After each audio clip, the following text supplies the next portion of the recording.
Everybody come and catch the show. You want dad jokes, they got plenty of those.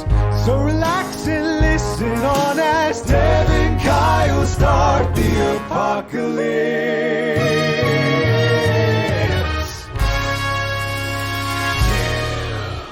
Yeah. Yeah. How you doing, buddy? I was distracted because you put an earworm in my head right before we went on air, and I had to find out who the artist was, and I was completely... To catch everyone up, this is all that I did. Biddy biddy bop. And for listeners of a certain age, you're screwed for the rest of the day. Yeah. Well, I found it. Okay, tell me about it, because we couldn't remember. And I found the name of the song. Okay, hit me. It's the name of the song is Cantaloupe, not Cantaloupe, Cantaloupe. Cantaloupe. And the artist is US3. US3, not UB40. No, you thought UB40, and I was... That's red wine, isn't it? Yeah, that's Red Wine. And the Elvis song that they covered. I'm taking it as a win. US3, UB40. 4 plus 0 is 4. That's very close to 3. U is U. B is... Numbers, yeah, you know maths. B and S is what I'm famous for. So I'm calling it a win. I got it exactly correct. What about BTS? What about BTS? You big BTS fan? I don't. No. Oh, okay. No. I don't like. It's not offensive. It's fine. No, it's. I mean, they're not bad. They're just not my thing. Now, their stupid big song. What was it? Dynamite. Yeah. No, not that one. The Smooth Like Butter. That one got stuck in my head.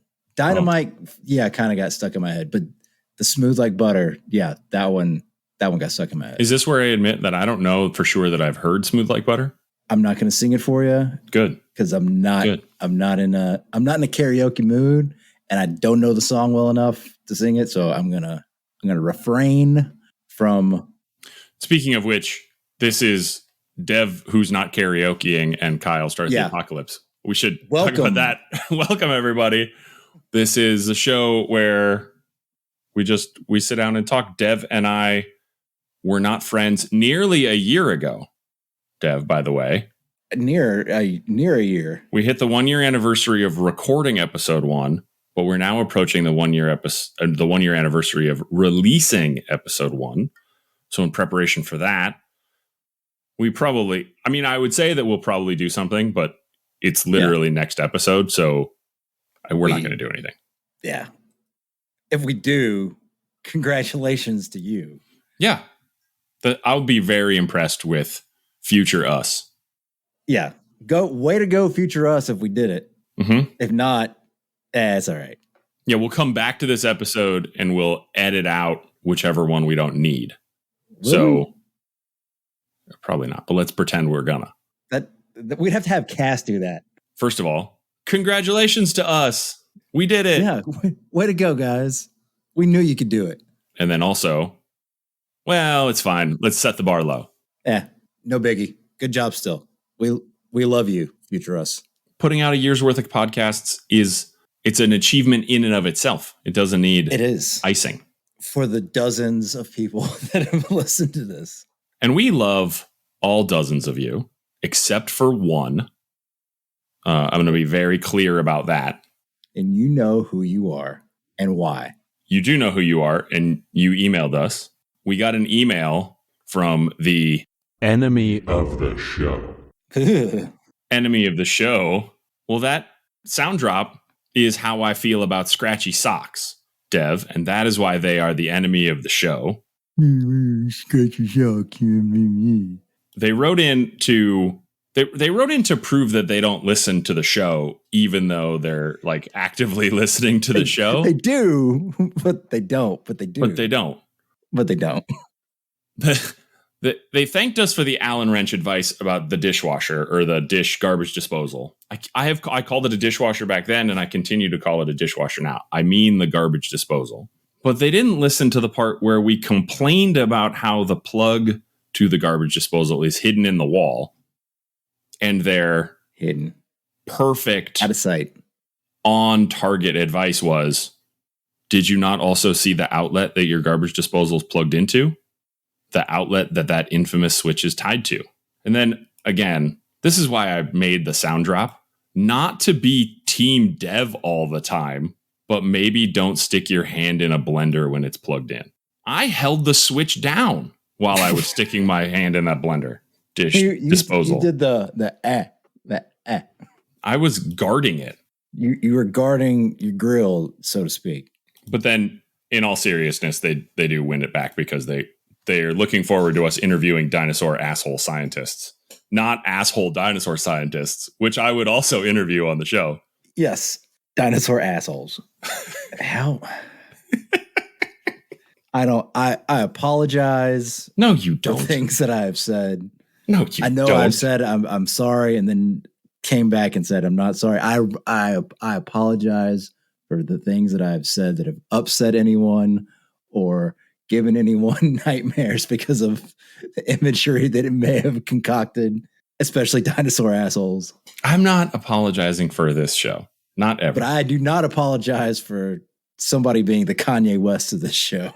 Whoever that is should apologize to the entire country, because the entire world, because a person who would be the Kanye West of their podcast is garbage. Speaking of people saying things they wish they could take back, I wrote this down in my notes. We were talking, this was just at work. Thank God nobody that I work with would ever listen to this show.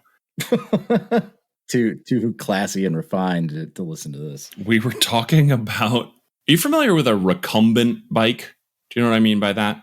Where you're like sitting in it. Sitting down, and it's like a go-kart kind of looking thing. And yeah.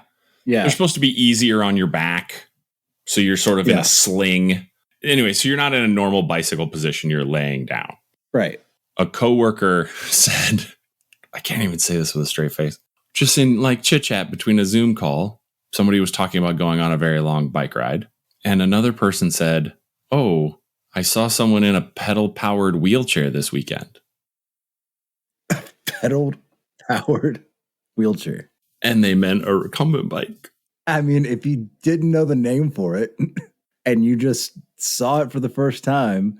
Why would a pedal-powered wheelchair is not functional? Well, it is because it is a chair.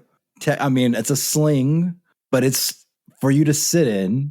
So it's kind of like a chair, and it has wheels on it, and it is powered by pedals. So by just taking those words at face value, it was a pedal-powered wheeled chair or wheelchair.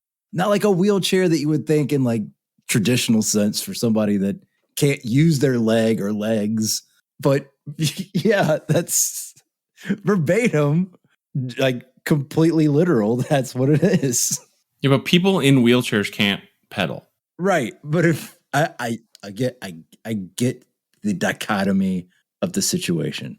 It is indeed a chair with wheels that is pedal powered, but it is not a pedal powered wheelchair. But it is. But it isn't.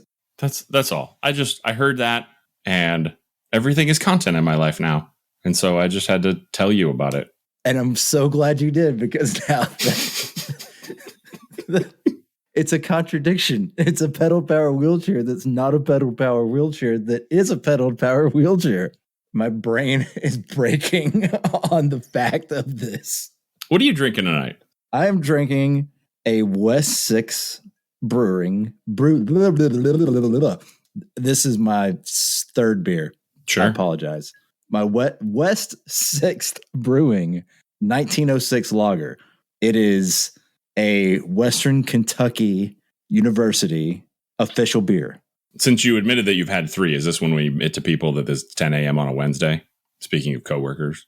Yeah, it's 10 a.m. on a Wednesday that we're recording this one. No, this one. No. We finally got a night record again, Dev. We've had to do a bunch of day records. We're back on schedule. You hate day records. I do, because I can't drink like I can at night records. Not on the clock. Off the clock, I can drink. Sure. On the clock, no. On the podcast clock, you're encouraged to drink. Yeah, it's almost mandatory with this position to drink while on the clock. I'm having a Grateful Dead is what it was called. It looked like a Paloma. Have you ever heard of a Grateful Dead? Grateful Dead, the band, like Jerry Garcia? Like Jerry Garcia, similarly, yes. That is what inspires the drink name. I made it at the behest of one of my softball teammates, and like I took a batch to pour into red plastic Solo cups when we were sitting in the parking lot after playing a game. Classy. I mean, listen, we're playing softball in our 40s. We're definitely classy. Straight pinky. This drink is supposedly the cousin of a Long Island iced tea. The cousin of a Long Island iced tea. So it'll really fuck your shit up. It's tequila, vodka, rum, gin, Chambord, and sour mix. And it's like you're making a face. It's fairly pleasant, but strong in that mix. Yeah. Now I've cut it with 50% gingerbeer, which is making it palatable. You've got to add some kind of mixer in with all that. I mean, like a Long Island iced tea, you've got to have something to kind of bind all those different boozes together, because different proofs, that's going to settle different, and that's not going to be fun. So I'm just sipping this one because I think this drink is like 80 proof. Does it have like a cherry flavor to it? Well, Chambord is a raspberry liqueur, so that's what that is. Well, I don't know if mixing it with everything else and then the ginger would give it like a cherry flavor. Because usually when there's like Grateful Dead flavored things like Ben & Jerry's, Cherry Garcia, it's a cherry. So I didn't know if they were if you were doing like a pun. This is the strangest way to describe it. You know how you can't figure out what Dr. Pepper tastes like? It just tastes like Dr. Pepper, but like you're like, oh, it's kind of fruity, but it's kind of cola, but it's kind of not any of those. It's prune juice and Coke and Pepsi all mixed together is what it tastes like. No, that's not true. With a splash of cherry. So the best way to describe this drink, once I've added the ginger and the raspberry in there, is that it doesn't taste anything like Dr. Pepper, except for the part of Dr. Pepper where I can't tell you what it tastes like, but it's in the Dr. Pepper flavor family. Dr. Pepper flavor family. That is the first I've ever heard of Dr. Pepper having a flavor family. The listeners know what I mean. It's like you've got your salty, your sweet, your Dr. Pepper. That's the 6 total flavors: salty, bitter, sweet, sour, savory in it, sour, umami, and Dr. Pepper. And Dr. Pepper. Those are the 6 distinct mother flavors, father flavors, whatever those are. What are those called? There's the 5 basic flavors. Is that what they're called? Just basic flavors? Yeah, just basic ass flavors. Basic ass flavors.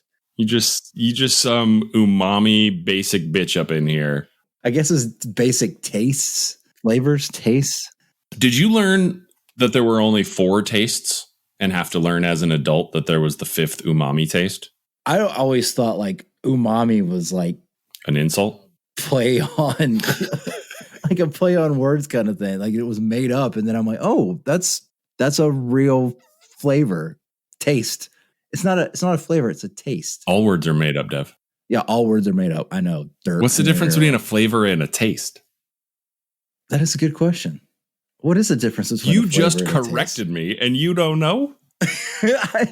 Like a flavor is what something tastes. Oh my God. Now I'm really going down a rabbit hole. A flavor is what you have on this show. A flavor is the taste, but a taste is of a flavor. No, a flavor is the only thing we have on this show because we have no taste. That's the difference. Whatever you find on this show can only be a flavor. There is no taste. A flavor is a distinctive taste of something. Is that your professional opinion? No, that's what dictionary.com says. The distinctive taste of a food or a drink. Is its flavor? So a taste is a flavor. A taste is a flavor. Well, no, because it is, but it isn't. You can't be something if it's in the definition, right? I think you're drunk. I think I have gone into a different realm after seeing this new Apple Vision Pro come out. So I'm drinking myself stupid in preparation for WALL-E becoming reality and Idiocracy. The new $3,500 scuba mask from Apple. Is that what we're discussing now? Your VR scuba mask, where you look like a Pixar character when you put it on. That new bit of technology kind of, it shook me. It shook me at my core seeing this thing with the price tag. Yeah, sure. With the price tag. I want to hear about how shook you were, but I saw the greatest skewering of that device, which I'm actually, listen, I'd get one. I wouldn't kick it out of bed for eating crackers. No, but I pay $3,500 of my own money without having like a surplus of a couple $1 million. No. It said, for the low price of $3,500, Apple now grants you the opportunity to look at your children without your real eyes. Because for those of you who don't know what we're talking about, go to apple.com and check out their new scuba mask. But all the pictures of the people wearing it, you can see the eyeballs of the person. But those aren't their real eyeballs. Those are digitally mapped eyeballs from earlier that are now being recreated on a screen on the outside of the headset, which I spent $1.99 and stuck 2 googly eyes to the outside of my Quest 2 headset. And I think it's the same look. It basically, it's the Pixar look. It's the big googly eyes to where it's unproportional to the rest of your face, but it looks like your eyes and it follows like your eyes follow. But it looks like you're wearing the stereotypical Coke bottle glasses that have like the super thick lenses and make your eyeballs look gigantic, like Bubbles from Trailer Park Boys. That's what it makes you look like. I can't wait for somebody to jailbreak it and then figure out a way to replace those eyeballs with like different eyeballs. Oh, it'll be an app that you can get probably within week 1 or day 1. Well, I don't think Apple's going to approve that app, but you'll be sideloading that app immediately. And then it'll just be all over the internet. Actually, we could just start photoshopping weird eyeballs on that thing. Well, I bet with your persona, you'll be able to like go in and buy different skins and different eyes to where you can change the way you look. With my persona? Yeah, that's the avatar that they use. That's what it's called? It's called the persona. So when you FaceTime somebody from your scuba mask, they don't see you in the scuba mask? It looks like you're just in a Zoom call background because it takes you and it takes a scan of your body. So as you're moving, it's moving with you and mimicking it, but it looks like a 3D version of you. So hold the phone. It looks like you in a PS5 game. Oh, okay. So Tim Apple's bright idea is that I spend $3,500 to put on the fanciest scuba mask that's ever been made. And then the first time I try to call my friends and be like, motherfucker, I'm calling you from my scuba mask, they can't even see the scuba mask. Oh, they will see it in the sense that they will see that you are being digitally represented. It's obvious that it's not really you, that it's a 3D render of you. And it's pretty sweet, but $3,500. And Apple's not known for their gaming computing. Now, granted, this looks like a completely different kind of VR headset from an Oculus. Sure. Or anything that's came or PlayStation's version. Those are kick-ass gaming headsets for sure. Yeah. Awesome. This is going to be more of a VR and AR augmented reality for those that aren't in the to-do with that. Not to say that our listeners are not well educated, just trying to give a handout to any of our hosts are not well educated. Our boomers talking to you, Mom, love you. To where you can actually be immersed in any kind of entertainment that you want to partake in, where you want to watch a movie, you can go outside. Like I'm assuming you saw the YouTube video that showed the woman that goes out. Mm-hmm. It looks like she's in Montana and throws the screen out on top of the mountains to where it looks like she's at her own drive-in movie theater and the screen's gigantic, but it's not gigantic. I have done that a couple times on the Quest headset. Those environments are cool. And one of the coolest ones that they had, actually, this I think was on my phone.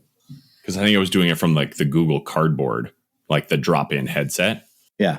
But one of the coolest environments was just a 2-dimensional movie, right? So nothing crazy. And then it's a fixed environment. I'm sure Apple's will be much cooler than that. But the environment, they had 2. There was one where you were an astronaut in one of those 80s webbing chair lawn chairs on the moon. And when you look to your right, there was another astronaut in full Apollo 11 gear, just chilling in his lawn chair next to you, and a cooler of beer on your right between you while you're watching the movie. And it just looked like a blow up projector. And then the movie was just inside the screen. So that was one of the cool environments. And then the other one was it was this huge screen, but it looked like the screen was an iPhone that had fallen in the grass. And when you looked around, you were the size of an ant. And there were a bunch of ants and bugs looking up at this iPhone like the ants and bugs were at a drive-through, like a drive-in. That's pretty cool. Those were just fun to just like sit and watch a movie. This is going to make it to where it's like you have any size TV in your pocket because you're able to see through. Not your pocket. Well, not in your pocket, on your face. On your face. But you can throw a screen up and see everything around it in real time and like look away, and the screen will stay in that wherever you threw it and had it like stick to, and it shows shadows, and it's crazy. After spending $3,500 on a scuba mask, I better be able to sell my TV to afford it. Well, yeah, because it's basically, it will replace your TV. Now, the biggest downside I saw was... It was $3,500. The cord. Well, besides the price tag, of course. Of course. If money wasn't an option and the price tag was not even something you blink at, if you were a multi-millionaire, the cord with the battery pack that you have to put in your pocket, that seems like a pain in the butt. So no pun intended for having it in your back pocket and sitting down on it. Having had the one where the battery is up on your face with the Quest 2 one, it gets really heavy. Yeah. And so I will say that having that weight just not on your head, and especially where it seems to plug in on the back of your skull and just like run down your back to go in your pocket, I think it's better. Like in the friggin' Matrix. Like in the Matrix, yeah. We're a step closer to being put in the Matrix. And then also, hopefully those battery packs are like swappable. And that they don't explode in your back pocket because they overheat. Well, that's true of any battery pack. Well, of any battery. But they only last 2 hours too. Yeah. 2 hours. I got a $3,500 piece of equipment that has a battery pack that only lasts 2 hours. Now, I'm assuming, I don't know, because they didn't really tell us much, because that's how Tim Apple likes to roll. Mm-hmm, sure. He's following after Steve Apple, God rest his soul. His brother. Tim and Steve Apple, famous brothers. Famous Apple brothers. They didn't tell us much. So for all we freaking know, it might only have a 2 hour battery and you've got to recharge it constantly. But I would assume if you're stagnant and just staying in one spot, that you can plug in and have AC adapter or something that you can I don't know.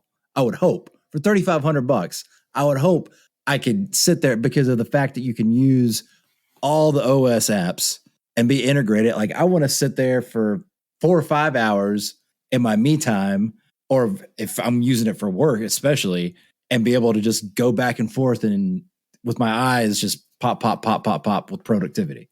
And if I can't do that and I've got to keep charging it up and stopping and waiting, then yeah. That actually sounds better. If I'm going to work, I would like it to only work for 2 hours, just like me. Bitty bitty bop. Funky. You sing any more of that song, we're gonna have to. I'll put a link in the show notes for anybody who has no idea what song that is.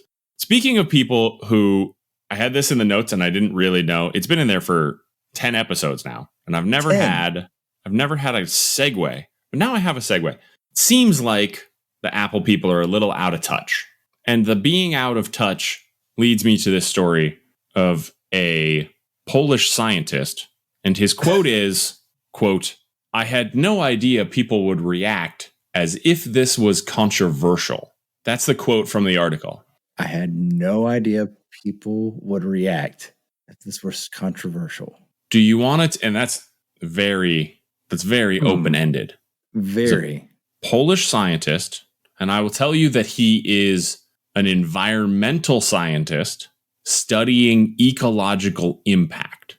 And he made a declaration of independence. No. It's not July yet. It's still June. It's coming. I don't know. July. It is. Probably. Maybe. Hopefully. Hopefully July is coming. If it doesn't come, then we're stuck in June, like the Langoliers.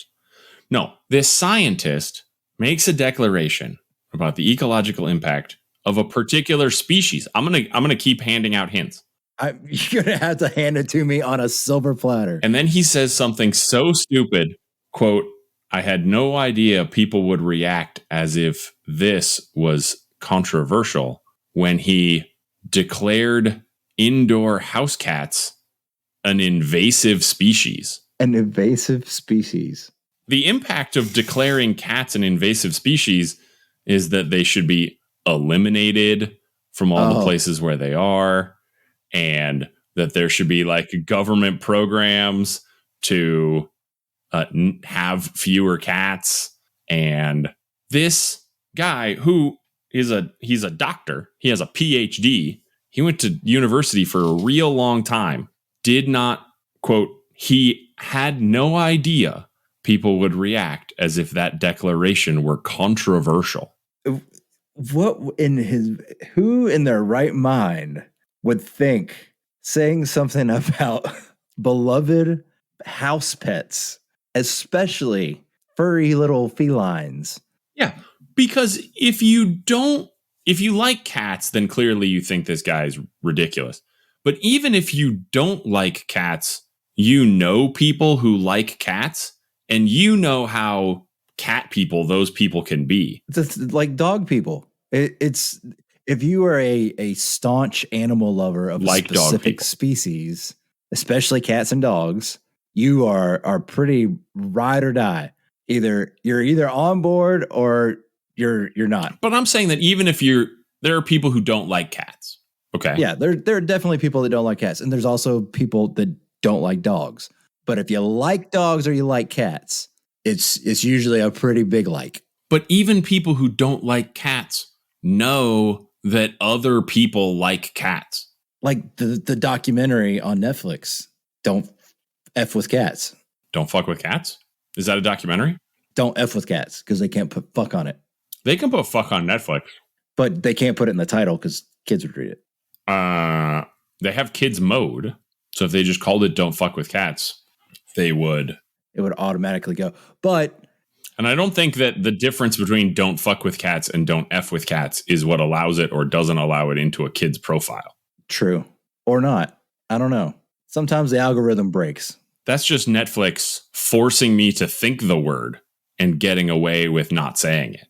Maybe they did put it in there. Now I'm having a Mandela moment. No, it was Don't Fuck with Cats, but they bleeped out F, but they bleeped it out. So it looks like Don't F **K with cats. So it's Don't F with cats. Like kids might not, well, they put the K on there, like so kids like don't filk with cats. Don't flick with cats. Don't folk with cats. Don't fook with cats. Speaking of animals fucking, we were out. You like that segue? Don't fuck. It's not don't fuck cats. It's don't fuck with cats. Both. Don't fuck cats either, but don't fuck with them. Unless you're a cat and you know, like if you got your high school to bring in a litter box because you identify as a cat, you can fuck a cat. If you fall in love with a human being that identifies as a cat, you can fuck a cat. Just get that pussy. But the point of this story is that we were out traipsing around on a hike one time, and my kids came running over to me super duper excited because they found a, quote, 6-legged frog. My kids were real young, and those frogs were really the same color. And it even took me a second to like spot the difference there before I realized that was just two frogs fucking. When they stuck it right in my face, they're like, look, Dad, it's a 6-legged frog. I believed them for a second. It was real hard to see. You're like, wow, I've never seen, that's a mutant and a half. Oh, put those down. Because kids are stupid. They are. They're brilliant, but they're stupid. They can really test your patience and test your faith in humanity. Yeah. I'm just going to leave it at that. I'm not going to go into details and tell anything that has happened recently that might make me say that. Oh, you gotta. Come on. No. Just remove the people. No. It's pretty friggin' obvious. No, well, sure. Remove the fact that they live in the house with me. Sure. By telling the story, that's the quickest way to be removed from living in the house with them. Well, that's true. But I love my kids. I love both of my kids. Everybody does. I would die for either one of them, even if they make me want to kill them and die for them that way sometimes. Oh, I know. I didn't say that.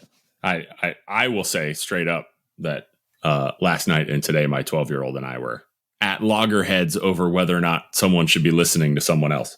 We'll leave it at that. We had to sleep on it, but cooler heads prevailed in the morning. We had a great conversation over breakfast today, but yesterday was like, and nobody's going to jail. Nobody's going to jail. Nobody went to their room today. That's jail for kids. Go to your room. Well, unless they've got video game systems and TV, and because you don't want to have to go in there and take that out every freaking time. I don't. You know what I do? Here's a parenting piece of advice. I have the smart outlets, and the TV is plugged into a smart outlet. And then where the TV is plugged in is really inconvenient to get to, because I know our listeners are actually very intelligent people, contrary to what you say, Dev. I apologize and said I was looking out for anyone that might not know, particularly our boomer audience. That's true. If there is any. Love you, Mom. I don't have to say that because my mom doesn't listen, even though I did all the steps to subscribe her phone to this show. So I plug his TV into a smart outlet and then put the dresser in front of the outlet, so you just can't get to it. And then when he gets sent to his room, and then also like late at night and on school nights, the outlet is just programmed to just unplug the TV. It doesn't turn the TV back on, which is great, but it just cuts power to the TV to where there's no way to be able to turn it on. So you can't turn it on. I got to get one of those. Mm-hmm. I did not know that there was such a thing until now. I should have assumed there was. You didn't know there were smart outlets? Not that you could program. The minute you said smart outlet, I was like, holy shit, there really are. I've never looked into it. What do you use your name of voice assistant redacted for in your house? The thing that Amazon sells you, the Madam A, so that I'm not saying that.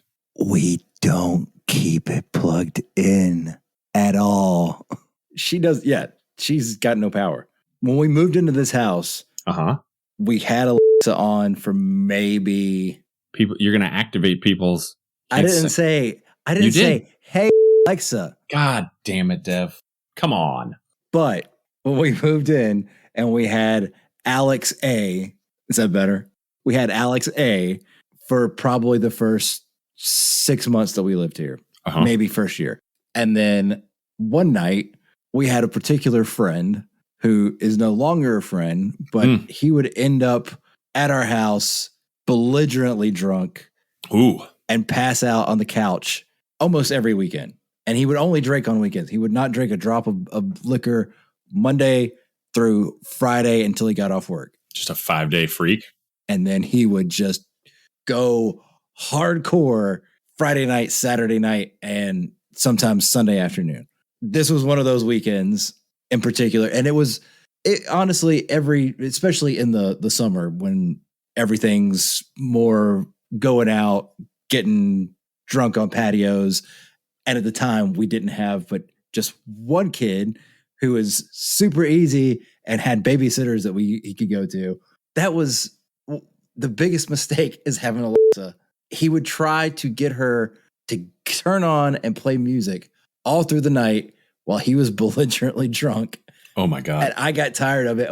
There was many a night where we'd have to go down, unplug her, hide her, and then get her back out. Like a hostage situation? Yeah. And one night I just had it because he kept telling her to play different shit. And I was like, look, you want to play something? Play it on your phone. Little did I know that was going to turn into another completely different drama rabbit hole that we went down, because once we took a away from him, he would get onto our TV, on our smart TV, and get on YouTube and start searching for music videos on YouTube on the TV instead, and then crank the TV up that was attached to a sound bar. So we'd have to hide the sound bar, and then he would just start cranking the TV up. So, oh my God, we finally cut ties with him. He found somebody else that I hope he found Jesus. My better half.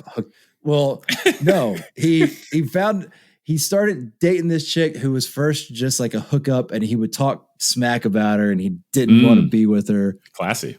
My wife was trying to hook them up because she was like, they're perfect for each other. They're a great couple. They click.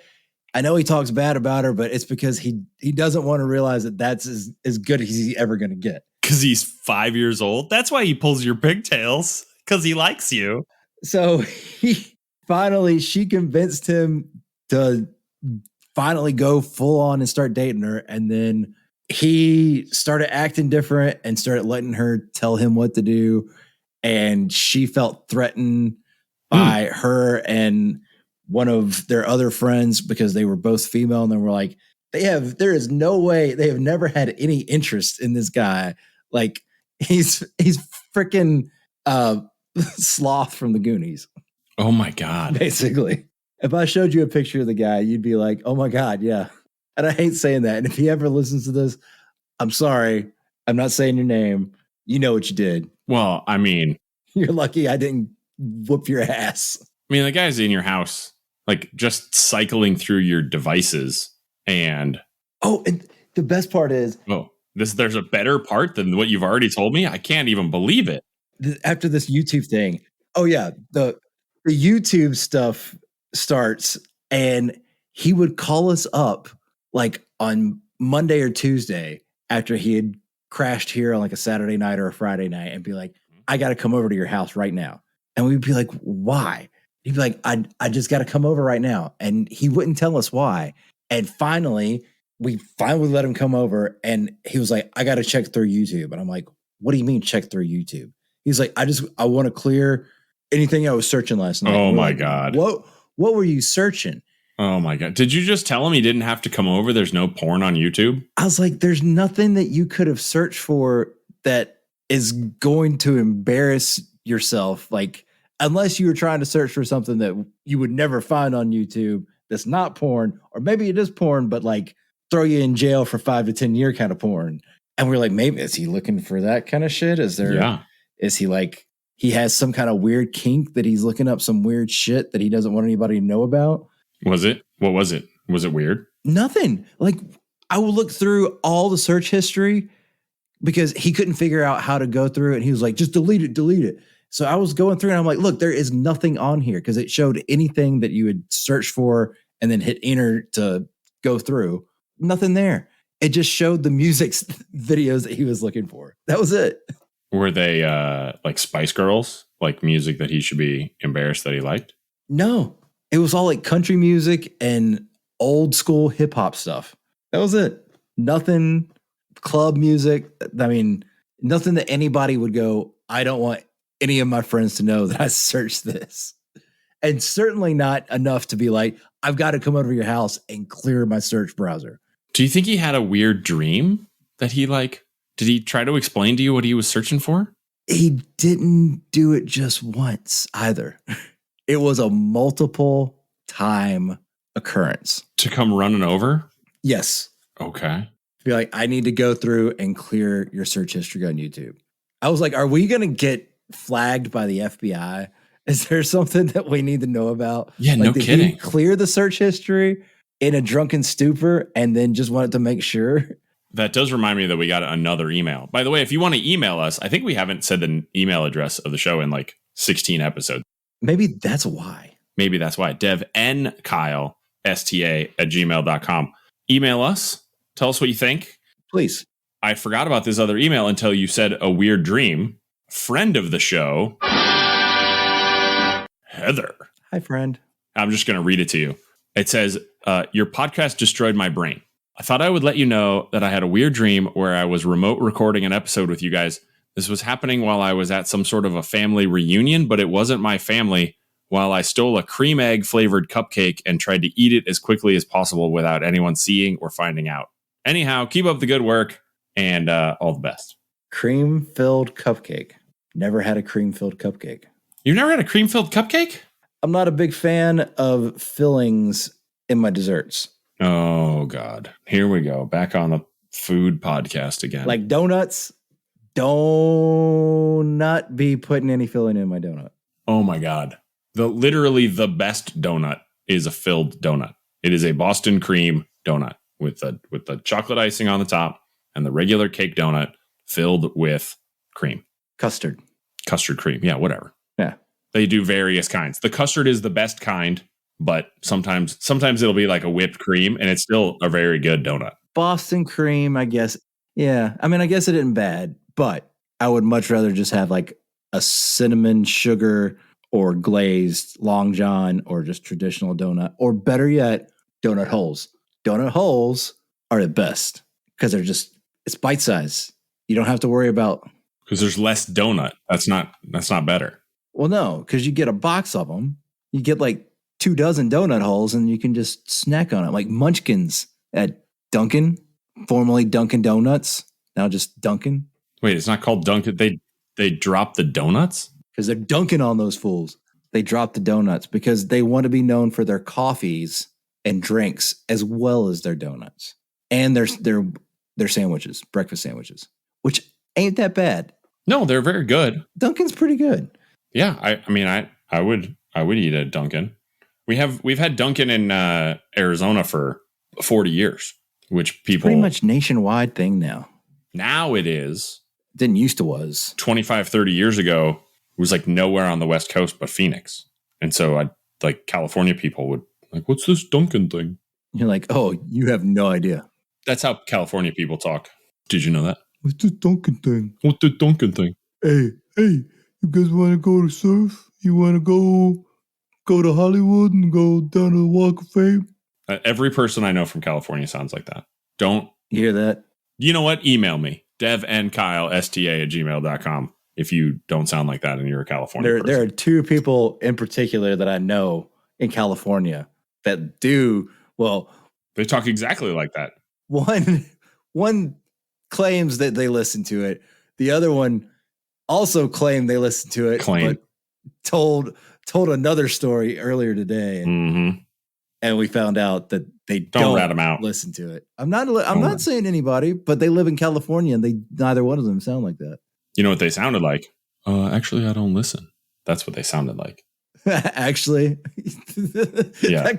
that could, if you pitch it just a little bit higher, could sound like one. And if you pitch it just right, maybe a little bit lower, that could sound just like the other one.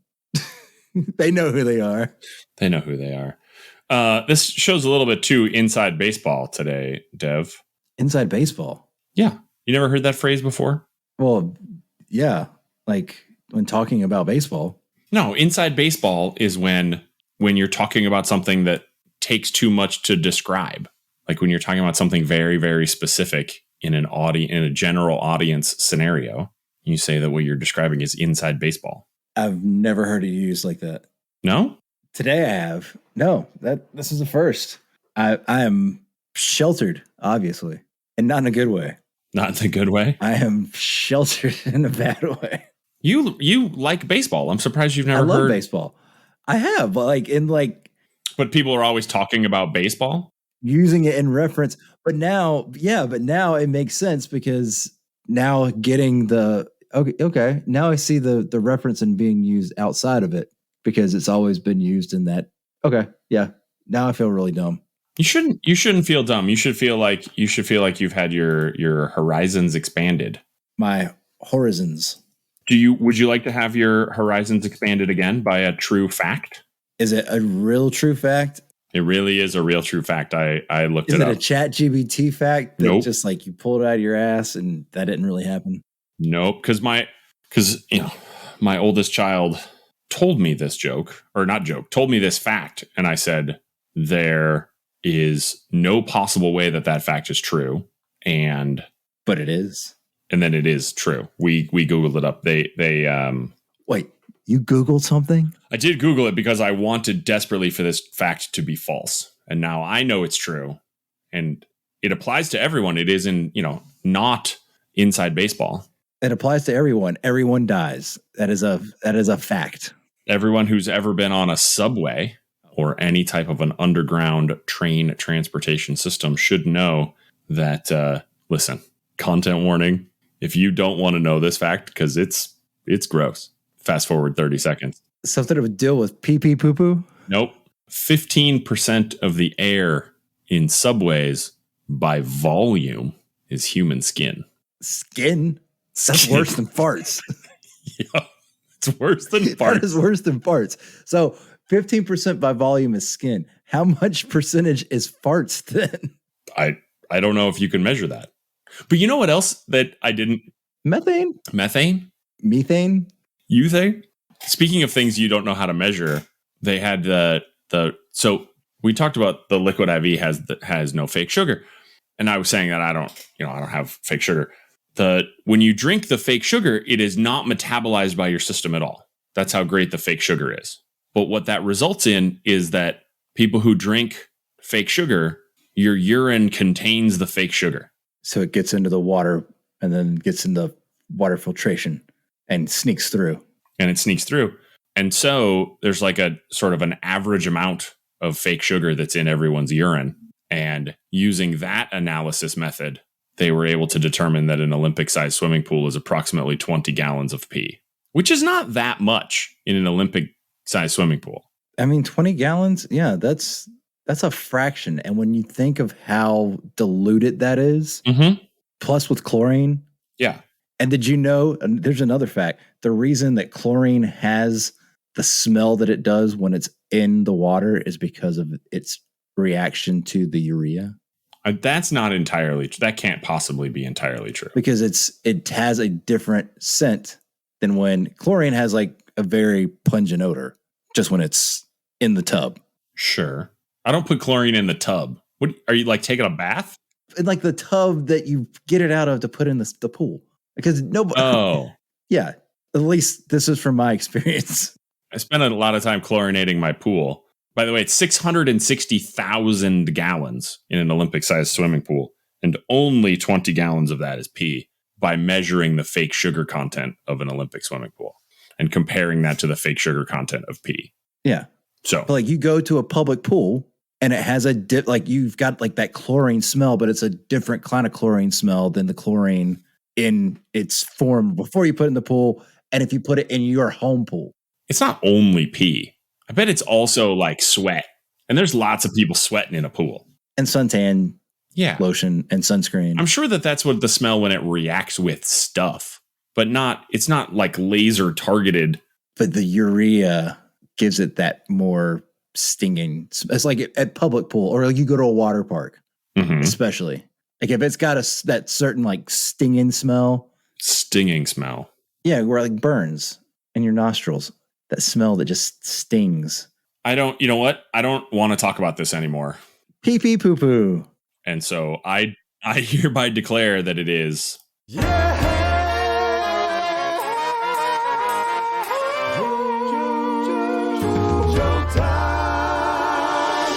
Please laugh. Ha ha ha.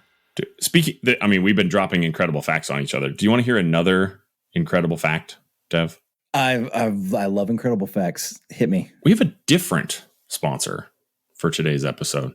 A new sponsor? A new sponsor. And I know that's faux surprise because you were the one who turned me on to this. Today's sponsor is Blendjet, which is portable battery powered blender. And I will admit that it was your like, listen, get this blender.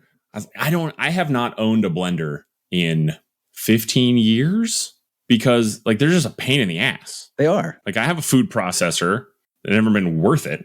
And so I bought a really nice blender when I moved out because I thought I was going to be making frozen margaritas all the time. Yeah. Turns out I just made margaritas on the rocks all the time and gave away my really nice blender.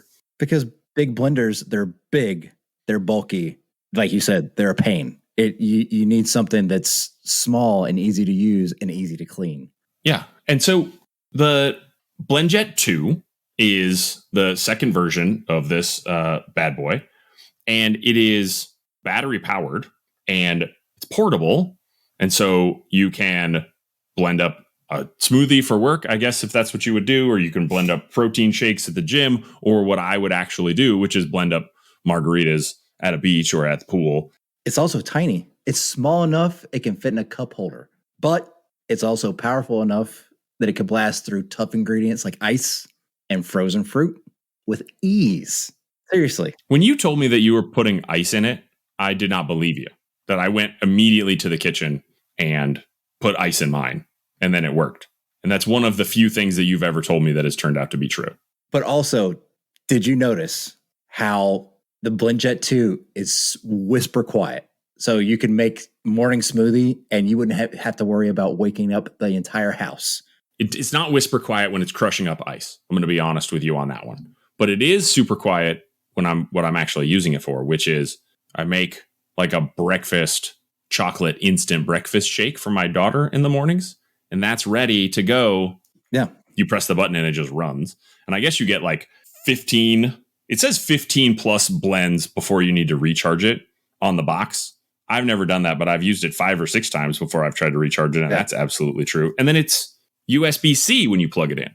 Yeah, you're right. It lasts for 15 plus blends and it recharges super quick with a USB-C that is provided. So you don't have to worry about go out and buying a new one. You do not. But guess what? This is the best part. Best of all, Blendjet 2, it cleans itself. It does. So just blend water with a drop of soap and you're good to go. So you don't have to worry about getting out a brush and getting in there with like a bottle brush or something and getting in there. It cleans itself. My kids love the water tornado that it makes while it cleans itself, to the point where I use it and then they ask to clean it. Like they just like watching the cleaning motion of the soap when it's going on the thing. So anyway, we have a special code for Apocalyptos. What are you waiting for? Go to blendjet.com and grab yours today. And be sure to use the promo code DEVANDKYLE to get 12% off your order and free 2-day shipping. No other portable blender on the market comes close to the quality, power, and innovation of the Blendjet 2. They guarantee you'll love it or your money back. We guarantee you'll love it or their money back. Blend anytime, anywhere with the Blendjet 2 portable blender. Go to blendjet.com and use the promo code DEVANDKYLE to get 12% off your order and free 2-day shipping. Shop today and get the best deal ever. It's pretty slick. Like I said, I have not bothered to have a blender in 15 years. And I really enjoy it. And it comes in 30 different colors, or actually over 30 different colors and different patterns. I was going to go with the urban camo, but then I saw that they had a black marble that matched the countertops in the kitchen. And talk about urban camo, that blends in. Sometimes I can't even find it in the morning. Do you legitimately have a problem finding your blender? Because that's not a problem that I have. I put it right next to the coffee machine. Okay. It is right next to the coffee machine and right next to the toaster. The 3 most used appliances next to the stove range. It's great. It makes margaritas, makes smoothies, makes any kind of blended drink or concoction you can think of, you can make in a Blendjet. I like anything that makes a margarita. That's why I like my wife. Yeah. And Blendjet will do it for you. So you can like a Blendjet. And that was not the joke. That was not the joke. Here's the joke. The joke is, you ever heard the saying, time flies like an arrow, Dev? Yeah. Well, fruit flies like a banana. They do. And other fruit. Fruit flies like an orange. Fruit flies like an apple. Fruit flies like a cherry. Speaking of a disaster, I have a story for you. Again, like I hear about stuff and I save it for you. And sometimes I do a little bit of research and it's just like a little thing. And then I just tell you about how, like 15% of subway air is skin. Sorry for not doing a trigger warning there for everybody who skipped it the last time. Sorry, that was 5% is farts. Sometimes I research these little facts that I hear and they get worse. The more I go down the rabbit hole, it just keeps getting worse. Have you ever heard the story of the USS William D. Porter aka the Willie D. It sounds familiar. The Jinx ship. The Jinx ship. Why do I feel like I've heard this? I don't know. And I'm going to be like, yes. Maybe. Or maybe not. Here comes all the information. Okay. So the Willie D is a brand new ship, and it gets launched in 1943. And its first mission, they get their unluckiest first mission. Okay. Because President Roosevelt at the time, right? It's 1943, middle of World War II. They're cranking out these boats. They don't have transatlantic airplanes yet for the president to take. So Roosevelt has to go to Europe, and he's going to the Big Three conference in Tehran. So Roosevelt's got to go to Europe, and he's got to go secretly because obviously the president is on a boat. And so they don't want anybody to know about this. Easy pickings. Okay. November 12th, 1943, the boat launches for the very first time. They're backing it out of dry dock or backing it out of the boat. First of all, it runs into another boat, scrapes the shit out of another boat. No biggie. And then accidentally drops one of its depth charges in the heart, like in the bay, like right in the boat. Is that a marina? A boat parking lot. Yeah, marina. Drops the depth charge in with it, like it's been on the road for an hour and a half. Thankfully, the depth charge doesn't detonate, but that's how they start life. Okay. They launch it. They immediately assign it to the USS Iowa, which is carrying Roosevelt and a flotilla and a whole set of ships.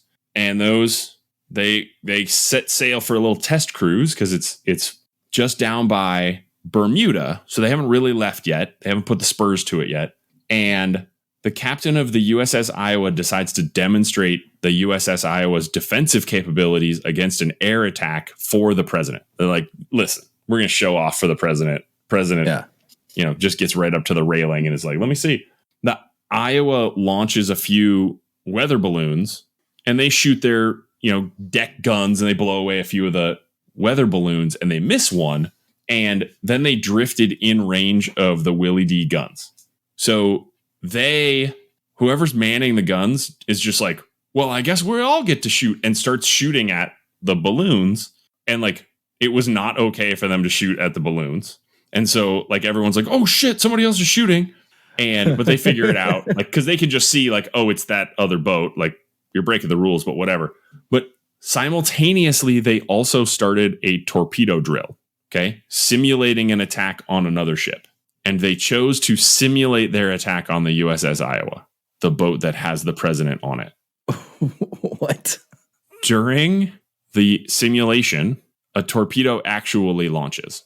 A live torpedo gets armed, gets put in the tube, launches, and is from the Willie D. From the Willie D, headed straight for the president of the United States. Willie. Okay. They're on strict orders to maintain radio silence because they don't want to be drawing any attention to themselves. So they initially start trying to use their signal lights and their flags, the semaphore. They're trying to communicate too fast, and their signals were miscommunicated. And the USS Iowa records the message from the Willie D as USS Iowa has fired upon the Willie D. And the people on the Iowa are like, no, we didn't. What do you mean? So that wastes valuable time. The officer on deck finally is like, you fucking idiots. I can't do this anymore. And he decides, in probably one of the smarter moves, that the whole point of the radio silence order is to keep the president alive. And so if I break the radio silence order in order to keep the president alive, it's okay. It's okay. So he just picks up the phone and was like, listen, I know I'm not supposed to use the phone, but get the fuck out of the way. And they end up hard braking. The torpedo explodes in the wake of the boat. They had it right on target.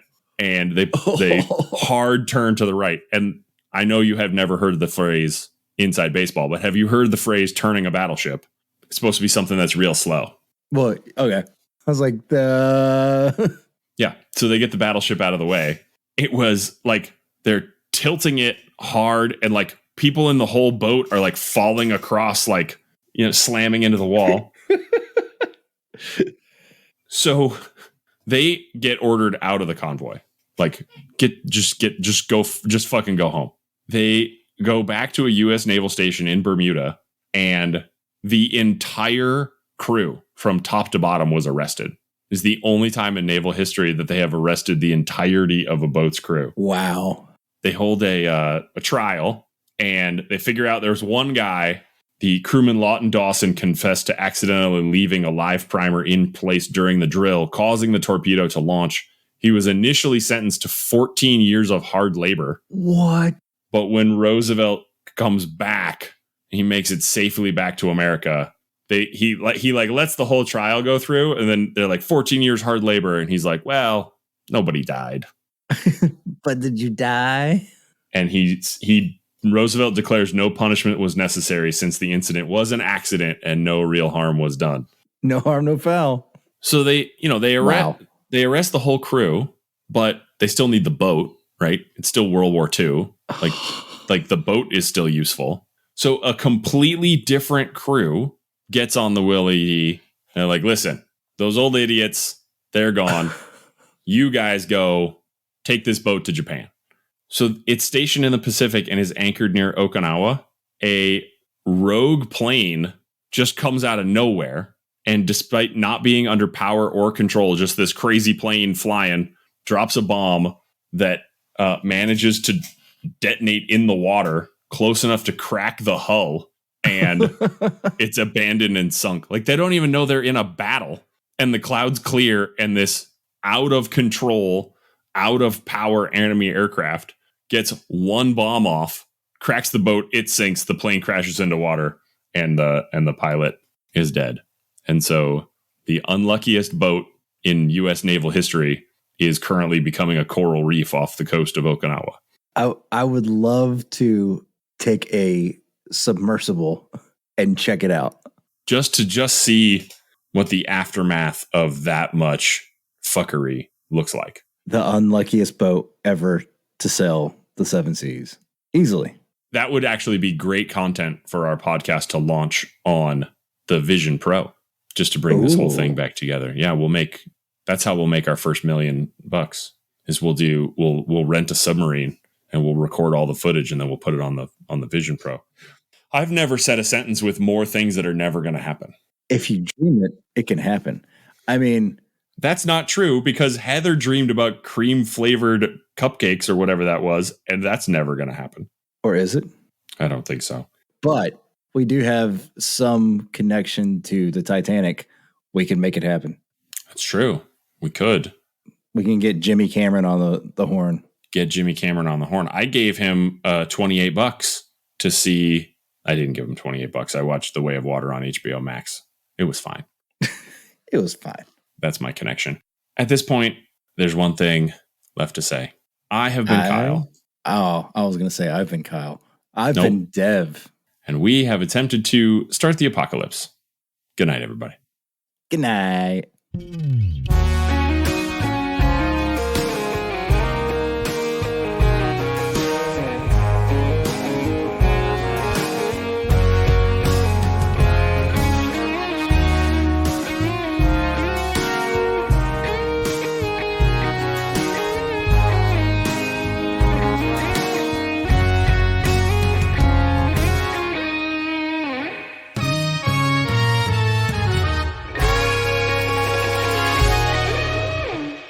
$3,500. Damn. Dev and Kyle Start the Apocalypse is brought to you every other week with a full archive available at devnkyle.com. The Apocalypse theme and other music in the show is written and performed by Chase Noseworthy. He's Chase Noseworthy on YouTube or at NoseworthyChase on Twitter. All graphic design for Dev and Kyle Start the Apocalypse has been created by Dead Vision. Find her work on Twitter and Insta at XDADOTTER and book her immense talents at XDADOTTER.com. Audio engineering provided by Cassandra Umsong. She can make you sound even better than Dev and Kyle because you'll provide much better raw materials. Get in touch with her on Twitter at coffeewithcoom. That's coffee with COUM. Dev and Kyle support artists and creatives of all types. Exposure is for film. Artists need compensation. If If you're interested in becoming an apocalypto to help keep supporting all of the artists who make Dev and Kyle sound passably professional, please consider becoming a sustaining patron at patreon.com/devandkyle. Show notes, transcripts, and any other information from this episode should be available at devandkyle.com if Dev and or Kyle did their job. Fingers crossed. Finally, deeply and sincerely, Dev and Kyle think that you are a wonderful person who deserves love and compassion. We hope our small gift of what we consider interesting or entertaining has made your day even the tiniest bit better. Thank you for liking or subscribing in your favorite podcast app. And if you think others may want to know about this show, consider leaving a review in that same podcast app. It really helps us spread the word. Thank you.